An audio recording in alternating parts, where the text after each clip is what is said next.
மாமாவின் தந்தை சேனலுக்கு உங்கள் அன்போடு வரவேற்கிறேன். இப்போ நம்ம பார்க்க போகிறது ஒரு சூப்பரான காலை டிஃபன் தாங்க. ஹெல்த்தியான டிஃபனு பார்லி ரவா இட்லி. அதுக்கு பார்லியை நான் வறுத்து எடுத்து வச்சுருக்கேன், ஆற விட்டுருக்கேன். இப்போ பார்த்தீங்கன்னா இதில் ஒரு பங்கு கோதுமை ரவா எடுத்திருக்கேன். அதுலேயே இந்த கப்பில் அரை பங்கு பார்லி எடுத்து வறுத்து வச்சுருக்கேன்.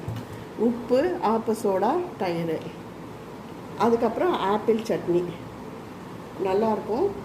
ஃபஸ்ட்டு நம்ம இந்த இதை நல்லா ரவை பாதத்தில் உடச்சிட்டு வரணும். ரொம்ப மையாக உடச்சிடாதீங்க, ரவை பாதத்தில் உடைக்கணும். இதை உங்களுக்கு இன்னும் ஆறட்டும். அது ஆறுறதுக்குள்ளே நம்ம ஆப்பிள் சட்னிக்கு வதக்கிக்கலாம். இப்போ பார்த்தீங்கன்னா உளுந்து, ஒரு ஸ்பூன் உளுந்து,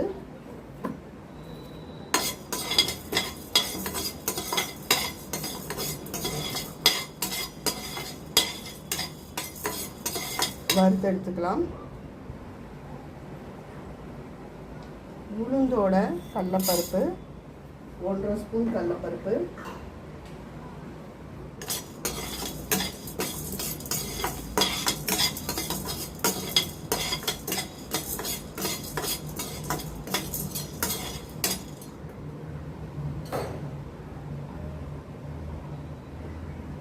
இது கூட 1/4 துண்டு இஞ்சி,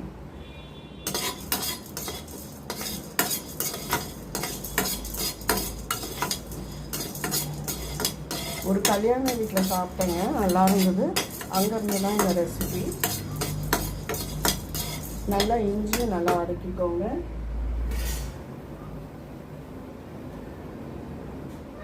அடுத்தது புளி.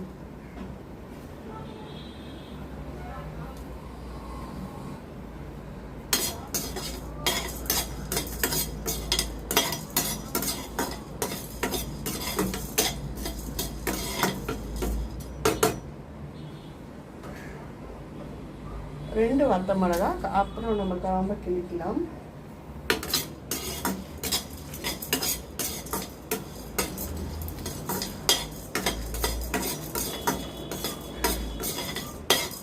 இப்போ பார்த்தீங்கன்னா கடலைப்பருப்பு, இஞ்சி வதங்கி எடுத்து தீய ஆரம்பிக்குது. நம்ம இப்போ இதை எடுத்துடலாம். தேங்காய் துருவல்,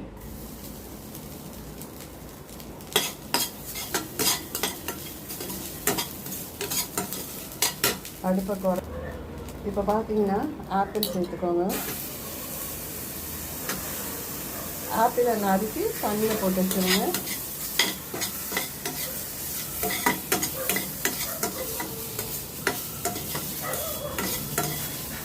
தேங்காவை சரியாக வதக்கலைன்னா சட்னி சளிச்சிடும் சீக்கிரம். உங்கள் துவையல் சாதத்துக்கு கூட வச்சு சாப்பிட்லாம், ரொம்ப அருமையாக இருக்கும்.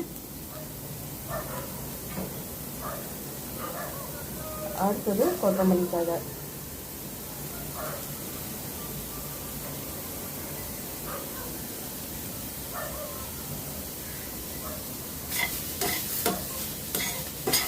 நான் அடுப்பை ஆஃப் பண்ணிட்டேங்க, ரொம்ப தீயாக இருந்தது. அதுக்கப்புறம் பற்ற வச்சுக்குவோம். இது வதக்கிறதுல தான் இருக்குது உங்களுக்கு. இப்போ பிக்னிக் அந்த மாதிரி போகும்போது இந்த தேங்காய் சளிப்பு தன்மை ஏற்படுத்தும். அதனால் நல்லா வதக்கி எடுத்துக்கோங்க. வதங்க எண்ணெய் தேவையில்லைங்க, தேங்காயில் இருக்கிற எண்ணெயே போதுமானது.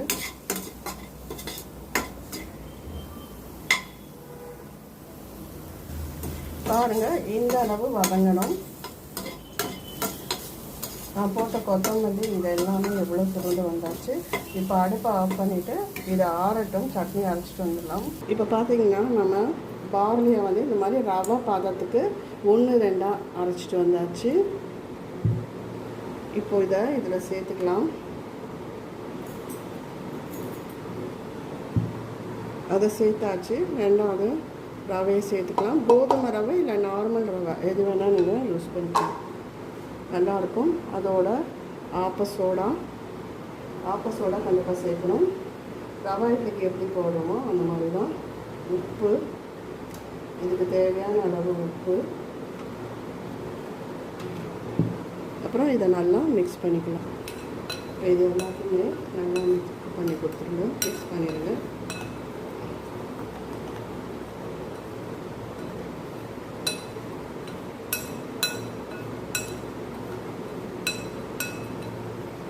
பார்த்தீங்கன்னா இங்கே தயிர் வச்சுருக்கேன். தயிர் இதுக்கு ரொம்ப முக்கியமாக தேவைப்படுங்க.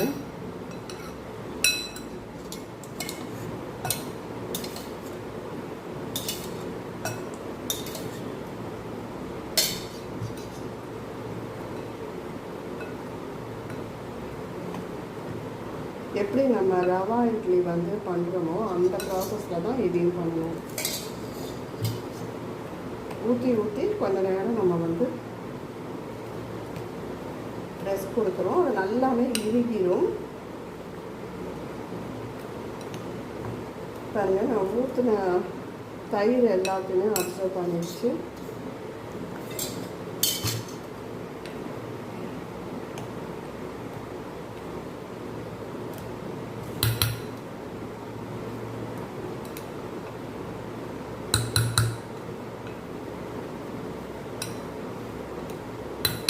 பார்த்தீங்கன்னா லைட்டாக இந்த மிக்ஸி அளவுல தண்ணி தான் ஊற்றுறேன்.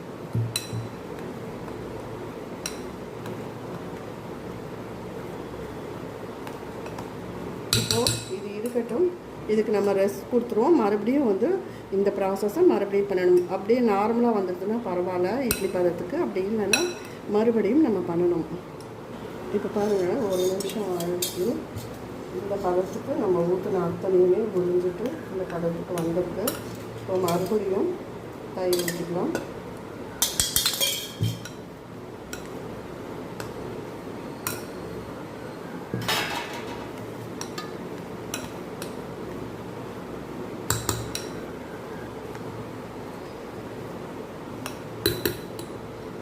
இது இப்போது ரெஸ்ட் கொடுத்துடலாம். பாருங்கள், இப்போது நல்லா கெட்டியாகிட்டுருக்கு. இப்போ இந்த பதத்தில் தேவையான அளவு தண்ணி விட்டு இட்லி மாவு பதத்துக்கு கரைச்சி வச்சுக்குவோம்.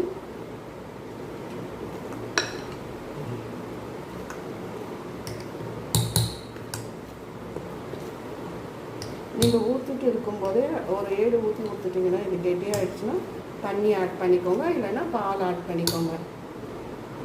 இப்போ பார்த்தீங்கன்னா இட்லி மாவு பதத்துக்கு வந்தாச்சு.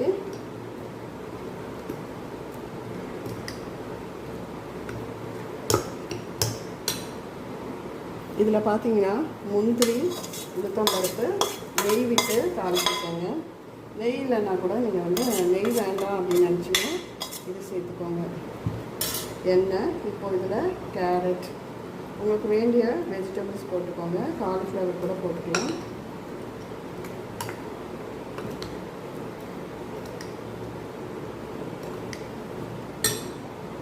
ரவா இட்லி விரும்பி போகிறவங்க இனிமேல் இந்த மாதிரி இட்லியை ட்ரை பண்ணி பாருங்க.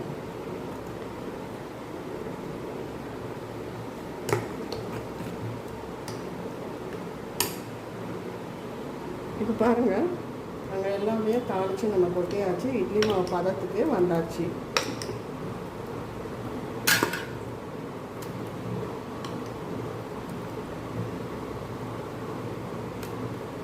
நான் சொன்ன மாதிரி கெட்டியாகிடுச்சுன்னா நீங்கள் எப்பவும் போல் அதே ரவா இட்லி எப்படி நம்ம ப்ராசஸ் பண்ணுறோமோ அதே மாதிரி தான்.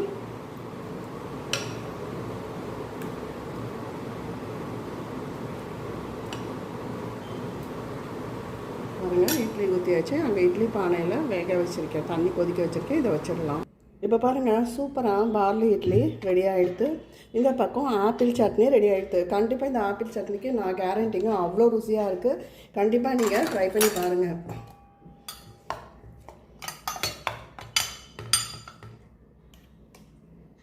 ஆப்பிள் சட்னியும் 2வது பார்லி இட்லியும் நம்ம எடுத்துடலாம். நல்லா இன்னும் சூடாக ஆறலைங்க. பாருங்கள், நல்லா சாஃப்டாக ரொம்ப அருமையாக இருக்கும்.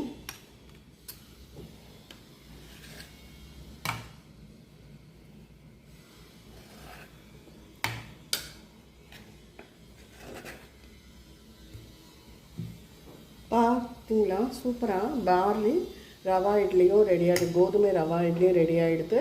இது நான் சொன்ன மாதிரி டிப்ஸோடு நீங்கள் பண்ணிங்கன்னா கரெக்டாக வருங்க. இதுக்கு எல்லாத்துக்குமே நான் கேரண்டி அவ்வளோ அற்புதமாக இருக்கும். உங்களுக்கு வந்து இந்த கெட்டி ரொம்ப இந்த பதம் இருந்தால் ஊற்றிடுங்க. கொஞ்சம் கெட்டியாகிடுச்சின்னு வச்சுக்கோங்க, லைட்டாக தண்ணியோ பாலோ தயிரோ நீங்கள் மிக்ஸ் பண்ணிங்கன்னா ரொம்ப நல்லாயிருக்கும். ஆப்பிள் சட்னி நான் சொன்ன மெத்தட்லேயும் வதக்கி எடுக்கலாம், இல்லைன்னா கார சட்னி மெத்தட்லேயும் வதக்கி எடுக்கலாம், ரொம்ப நல்லாயிருக்கும். இந்த வீடியோ பிடிச்சிருந்தால் லைக் பண்ணுங்கள், ஷேர் பண்ணுங்கள், சப்ஸ்கிரைப் பண்ணுங்கள், கமெண்ட் பண்ணுங்கள். இதை பாருங்கள் எவ்வளோ சாஃப்டாக இருக்குதுன்னு. இட்லி நல்ல இந்த வயதானவங்களுக்கெல்லாம் கண்டிப்பாக நீங்கள் இந்த மாதிரி இட்லியை எடுக்கலாம். நல்ல சூடாக சாப்பிட்றதுக்கு ரொம்ப அருமையாக இருக்கும். நேரம் ஆனாலும் நல்லா தான் இருக்கும். நன்றி, வணக்கம். பார்லி ரவா இட்லி ட்ரை பண்ணி பாருங்கள். அம்மாவின் தென்றல் சேனலில் இருக்குது. நன்றி, வணக்கம்.